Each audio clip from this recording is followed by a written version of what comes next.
ప్రజల మౌలిక అవసరాలు తీర్చడమే కూటమి ప్రభుత్వ లక్ష్యమని ఎమ్మెల్యే జ్యోతుల నెహ్రూ అన్నారు. ఏలేశ్వరం నుండి వయా నరేంద్రపట్నం మీదుగా జగ్గంపేట కాకినాడ వరకు రింగ్ రోడ్డుకు ఆర్టీసీ బస్ సర్వీస్ ప్రారంభించారు. ముందుగా సోమవారం గ్రామ వెంకటేశ్వర స్వామి ఆలయం వద్ద ప్రత్యేక పూజలు నిర్వహించి ఆకుపచ్చ జెండా ఊపి బస్సు సర్వీస్ ప్రారంభించిన ఎమ్మెల్యే జ్యోతుల నెహ్రూ అనంతరం బస్సులో కొద్ది దూరం ప్రయాణించారు. రింగ్ రోడ్లో గల గ్రామాలలో బస్సుకు స్వాగతం పలికిన నాయకులు ఈ సందర్భంగా ఆయన మాట్లాడారు.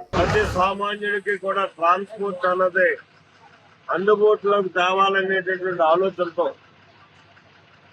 తెలుగుదేశం ప్రభుత్వంలో ఇదే బస్సు ఈ రూట్ అండ్ తిరిగేటటువంటి పరిస్థితి ఉండేది. ధర్మిలో వచ్చినటువంటి ప్రభుత్వం దాన్ని నిలుపుదల చేసింది. ఆర్టీసీ అంటే లాభ నష్టాలతో బేరీజ్ కాదు, సామాన్యుడికి అందుబాటులో ఉండాలి.